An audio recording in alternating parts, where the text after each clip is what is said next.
ہوئی پہلوئے آمنہ سے ہویدا، دعائے خلیل اور نوید مسیحا۔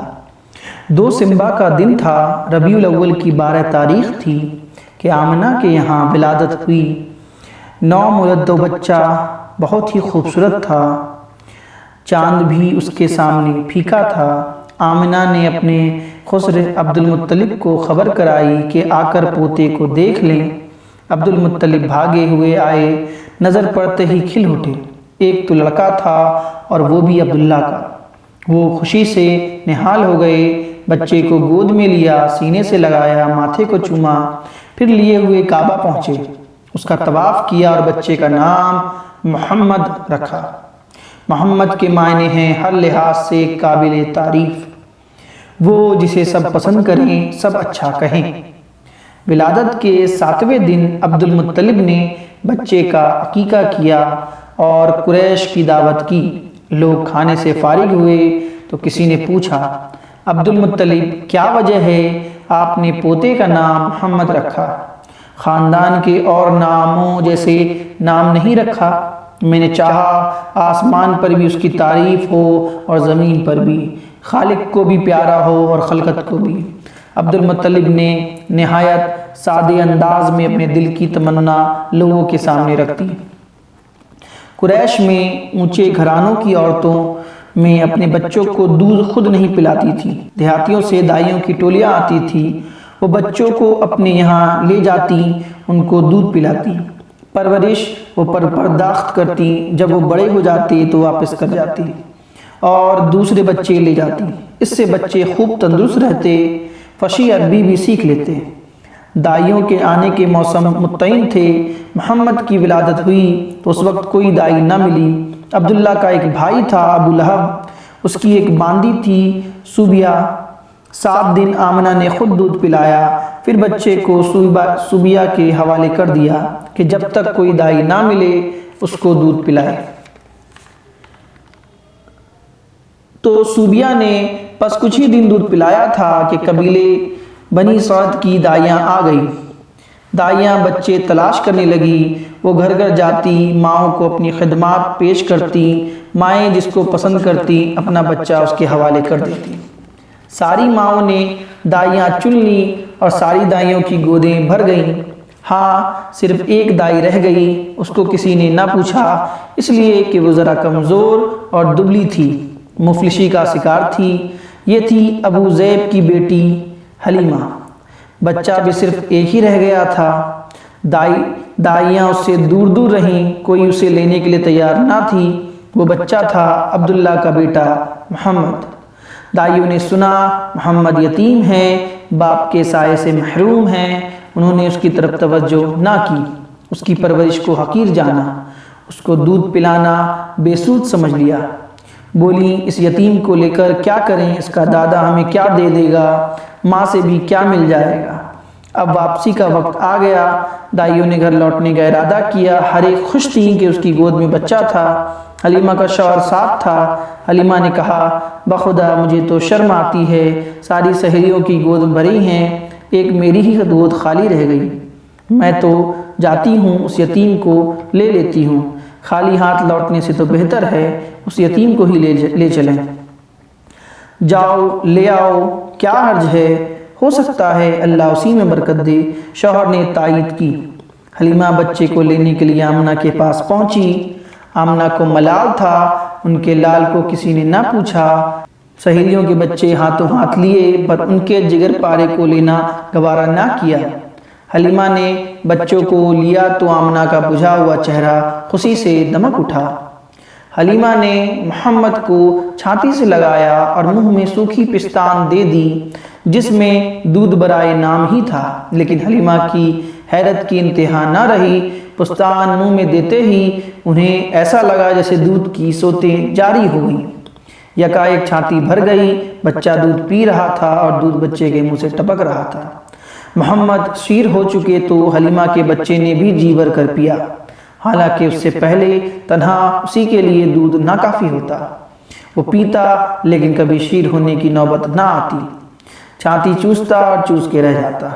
حلیمہ کی ایک اونٹنی تھی، دبلی پتلی، بالکل مریل، بھوک لگی تو شوہر اسے دھونے اٹھے، آنکھیں پھٹی کی پھٹی رہ گئی۔ وہ تھن جو ہمیشہ سوکھا رہتا آج بالکل بھرا ہوا تھا، دودھ خود بخود ٹپک رہا تھا۔ شوہر نے خود بھی پیا، بیوی کو بھی پلایا، دونوں نے جی بھر کے پیا۔ رات ہوئی تو دونوں نے بچوں کو پہلو میں سلایا، پھر خود بھی سوئے رہے۔ نیند اتنے آرام اور چین کی تھی کہ بالکل ہی بے خبر ہو گئے۔ صبح ہوئی تو شوہر بولا، حلیمہ کیا خیال ہے؟ بخدا بہت مبارک بچہ پا گئی تم۔ حلیمہ، بخدا میرا بھی یہی احساس ہے۔ دائیوں کا قافلہ گھروں کو لوٹا، حلیمہ کی گدھیاں آگے آگے تھی اور مستانہ و رواں دواں تھی۔ سہیلیوں نے یہ دیکھا تو آواز دی، واہری ابو زیب کی بیٹی، ذرا ٹھہرنا، ہمیں بھی تو آ لینے دو۔ ارے یہ وہی گدھیاں تو ہیں جس پر تم آئی تھی، یہ تو راستے میں رک رک جاتی تھی، بار بار تم پیچھے ہو جاتی تھی۔ حلیمہ، ہاں ہاں بخدا یہ وہی گدھیاں ہیں۔ سہیلیاں، ایسا نکارا گدھیاں بھی، یہ تیزی اور چستی کہاں سے آ گئی؟ یہ تو بڑی عجیب بات ہے۔ اب حلیمہ کے یہاں برکتوں کی بارش تھی، ہر چیز میں برکت ظاہر ہو رہی تھی۔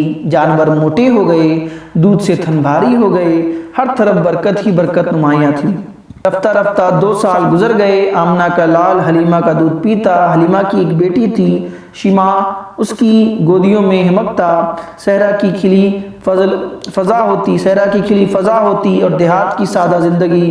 جسم تیزی سے بڑھا، ہاتھوں پیروں میں طاقت آ گئی اور بچہ خوب تندرست ہو گیا۔ شیر خواری کے دن پورے ہو گئے۔ اب وقت آیا کہ بچہ ماں کی گود میں اس کے گھر کی رونق بنے، لیکن کیا حلیمہ اس بچے کو جدا کر دے؟ ایسے بچے کو جو ان کے لیے شراپا برکت تھا، مجسم رحمت تھا، باعث راحت اور موجب سعادت تھا۔ کس طرح بھی طبیعت اسے چھوڑنے پر تیار نہ تھی۔ تمنا تھی کچھ دنوں اور ساتھ رہے کہ برکتوں کا سلسلہ قائم رہے۔ وہ بچے کو لے کر ماں کے گھر کی طرف چلی، لیکن ارادہ تھا ان سے گزارش کرے گی بچے کو کچھ دن اور ساتھ رکھنے کی اجازت دے دیں۔ وہ آمنہ کے پاس آئیں، بولی، مجھے اندیشہ ہے اگر محمد ابھی سے مکے میں رہ گیا تو ہو سکتا ہے یہاں کی آب و ہوا اسے راس نہ آئے۔ کیوں نہ آپ کچھ دن اور ہمارے یہاں رہنے دیں، ذرا اور بڑا ہو جائے، ہاتھوں پیروں میں جان آ جائے، پھر آ جائے گا۔ حلیمہ آمنہ سے ضد کرتی رہیں، پہم اشرار کرتی رہیں، طرح طرح سے مناتی رہیں، مکے کی آب و ہوا سے ڈراتی رہیں۔ آخرکار وہ تیار ہو گئیں۔ اب کیا تھا، حلیمہ کا دل باغ باغ ہو گیا۔ خوشی سے آنکھیں چمک اٹھیں، چہرہ دمک اٹھا اور محمد کو لیے ہوئے اپنے گھر آئیں۔ محمد پھر اسی صحرا میں آ گئے۔ اب پھر وہی کھلی فضا تھی، ریت کے ٹیلے تھے، چکنے چکنے پتھر تھے، وہی ساتھی اور وہی ہمجولی تھے۔ محمد پھر اس طرح پتھروں سے کھیلتے، ریت پر اچھلتے اور بچوں کے ساتھ ادھر ادھر دوڑتے کودتے۔ محمد اب 5 سال کی ہو گئے۔ حلیمہ سے جدائی کی شات پھر آن پہنچی۔ محمد سے حلیمہ کو بہت محبت تھی۔ وہ سچ مچ ان کی آنکھوں کے ٹھنڈک تھے، ان کے دل کے سکون تھے۔ محمد کو بھی حلیمہ سے بے انتہا محبت تھی۔ نبوت ملنے کے بعد بھی جب وہ آپ کے پاس آئیں تو آپ میری ماں کہہ کر لپٹ گئے۔ حلیمہ کے لیے محمد کی جدائی سوہان روح تھی، لیکن کرتی کیا کہ اب گھر پہنچنا ضروری تھا، مزید رکنا ممکن نہ تھا۔ انہی دنوں ایک حادثہ بھی ہوتے رہ گیا جس کی وجہ سے حلیمہ نے اور جلدی کی۔ ایک روزہ وہ بیٹھی ہوئی تھی، ساتھ میں محمد بھی تھے۔ اتنے میں حفصہ کے کچھ عیسائیوں کا گزر ہوا، بچے پر نظر پڑی، وہ ٹھہر گئے، قریب آئے، اسے بڑے غور سے دیکھنے لگے، ایک ایک چیز کا جائزہ لینے لگے۔ حلیمہ سے پوچھا بھی، کیسا بچہ ہے یہ؟ پھر وہ آپس میں کچھ اس طرح کی باتیں کرنے لگے، اس بچے کو ساتھ لے لیں، اس کو اپنے یہاں لے چلیں، یقیناً یہ بچہ ایک عظیم انسان ہوگا، ہم خوب جانتے ہیں یہ کیا بنے گا۔ حلیمہ ان کا مطلب سمجھ گئی، ان کے تیور بھانپ گئی، ان کی باتوں سے گھبرا اٹھی، ڈری کہیں سچ مچ اسے چھین نہ لیں، موقع پا کر اچک نہ لیں یا کوئی آزار نہ پہنچا دیں۔ وہ نظر بچا کر بھاگ کھڑی ہوئیں، بچے کو لے کر غائب ہو گئیں۔ انہیں امید نہ تھی اس طرح وہ بھاگ سکیں گی اور بچے کو ان سے بچا سکیں گی۔ جتنی جلد ممکن تھا وہ آمنہ کے پاس پہنچی، ان کی امانت ان کے حوالے کی، تب جا کر کہیں اطمینان کی سانس لی۔ اب ماں کی ممتا تھی اور دادا کی سرپرستی، دونوں محمد سے بہت پیار کرتے، ہمیشہ اپنی نظروں کے سامنے رکھتے، ہر طرح سے آپ کا خیال رکھتے۔ آپ 6 برس کے ہو گئے تو ماں کا دل چاہا چل کر شوہر کی قبر دیکھیں، چنانچہ مدینے کے لیے روانہ ہو گئی، محمد کو بھی ساتھ لیتی گئیں۔ شوہر کی ایک باندی تھی ام یمن، وہ بھی سفر میں ساتھ تھی۔ وہاں کا ایک مشہور خاندان تھا بنی نجار، محمد کے دادا کی ننیھال اسی خاندان میں تھی۔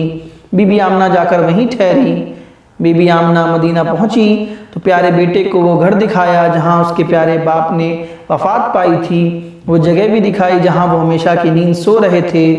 آج پہلا دن تھا کہ اس معصوم بچے نے یتیمی کا مفہوم سمجھا۔ آج پہلا موقع تھا کہ اس کے شیشہ دل پر رنج و غم کا عکس پڑا۔ وہاں 1 مہینہ گزار کر بی بی آمنہ نے گھر لوٹنے کا ارادہ کیا اور محمد کو لے کر مکے کے لیے روانہ ہو گئی۔ شوہر کی طرح بی بی آمنہ بھی راستے میں بیمار پڑ گئیں۔ مکے اور مدینے کے بیچ میں ایک گاؤں ہے ابا، وہاں پہنچی تو حالت نازک ہو گئی اور پھر سنبھل نہ سکی، وہیں وفات ہو گئی اور وہیں دفن ہوئی۔ عبداللہ کی وفات بھی تو پردیس میں ہی ہوئی تھی اور دفن بھی تو اسی طرح ہوئے تھے۔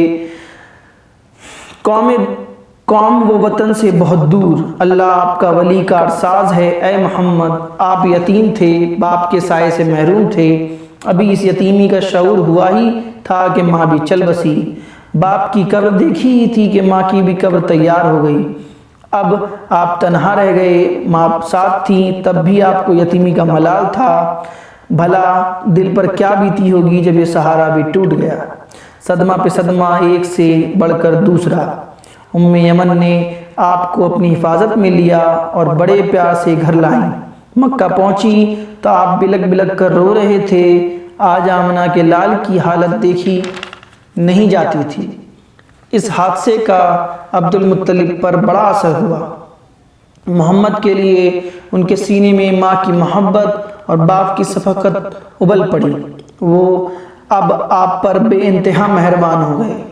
پہلے سے وہ زیادہ ماننے لگے، بڑی محبت سے پیش آتے، لطف و کرم کی بارش کرتے، ہر آن آپ کا خیال رکھتے، ہر طرف سے دلجوئی فرماتے، اپنی ذات اور اپنی اولاد سے بڑھ کر آپ کی فکر رکھتے۔